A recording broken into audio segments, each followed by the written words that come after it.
Hey, Brendan here, and here to give you another tip on how to live free with more money, more time, and more fun.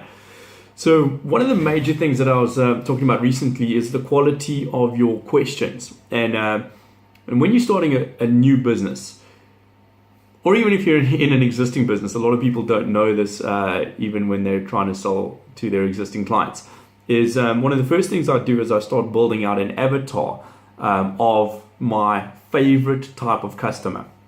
So I create a representation of a particular type of human being that is my customer, my favorite customer.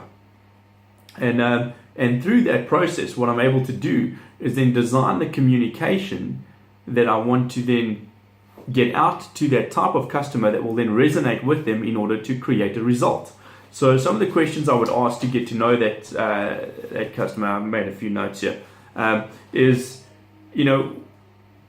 why do I want to deal with them? So firstly, it's about me more. It's about them. So would I want to solve their problems? Do I want to be, involved in their life situation? Don't I want to be involved in their life situation? How do I want to go about serving these people? The next step is who. So who are they? Where do they live? What stresses them out? What do they fear? This is a big one. Fear moves people to take action. So they'll take action because they're scared of something more than they'll take action because they're happy or moving towards something. So they'll run away from something more than they'll run towards something. So if you know that, then you can design communication to highlight their fears and then shine a light on the solution. And then if your product is the solution, then you can solve their fear and you can take it away from them. And people live with all sorts of fears. So understanding their fears is extremely important. Understanding what drives them. Where do they live? What culture are they? What race are they? What language do they speak? If you're pitching a particular type of culture, oftentimes the language that you use and the method that you use to communicate with them would be completely different to a different type of culture. If you're trying to pitch Chinese people compared to American people, they're two very, very, very different cultures and different languages. So you've got to go into a completely different way of thinking. You've got to step into that client's shoes, understand them from an empathetic and sympathetic situation, and really then be able to say, okay, if this is what this person is feeling and what he is living and his limitations in life and that type of stuff, or her life, whatever the case may be, then how can you go about solving that person's problem with your product or your service? Some other questions would be, what do they earn? So this is quite a key thing for me because I like dealing with wealthy clients. I like dealing with rich people. Generally my clients become friends over time. So if I want to hang out with people that are better than me or richer than me in any particular case, not necessarily financially, I might want to hang out with someone that's richer than me in terms of gym experience so that I can then leech off of them all of their knowledge without having to pay for it, etc., etc. So I look for people that are better than me in lots of different spheres of life, and oftentimes my clients become my friends and I learn from them as well. Some other things is like, do they have pets? Do they have kids? What age group are they in? What do they want more than anything else in the world? So if they want free time more than anything else in the world, and you can pitch your product in a way that makes them save time, then all of a sudden you've got a reason for them to buy that product. And then there's two communications that happen. One, when someone's just pitching a product, it's all about benefits. But when someone's pitching why, and this is really what you want to understand, is your why can be connected to their why. So you can have your core, your internal human being, your whatever you want to call it, your core personality, talking to their core personality.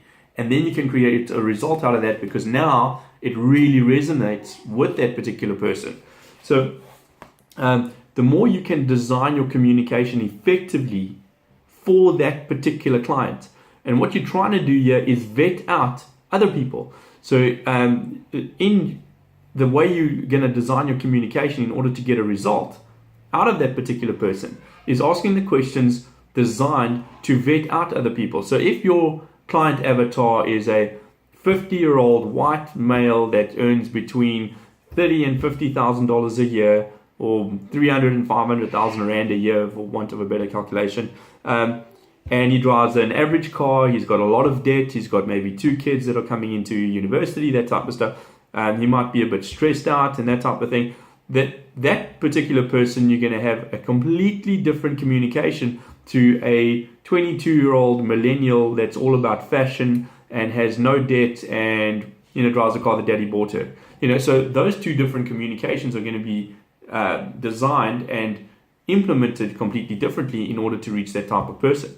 And what's really becoming phenomenal with the marketing tools that we have available at the moment, from Google AdWords through to Facebook and how to create audiences, is that you can then design your avatar and then go and design your ads and be able to reach exactly those people through Facebook, for example, where you can go and say, okay, my avatar is men between the ages of 30 and 50 that earn this much money, that are interested in this type of stuff, in technology or cars or whatever the case may be. And then through that, you can shrink your audience down, which then means you have a much higher probability of getting a sale, which means you can increase your conversion rate, and your cost per client acquisition will be lower. So this is all about managing risk. So the least amount of effort that you need to put in, if you design your communication effectively, will then increase your chances of a happy result coming out, which is a sale. So that's just my thought for today is, if you are going to start a new business, or if you're in your existing business, if you're in an existing business, this is the exercise that I would go through. I would go and look at all my clients that I currently have, all the best ones, my favorite ones, and then I design my avatar around them, and then work out my communication to get more of those type of people in my business. So that's it. Thanks very much. Bye.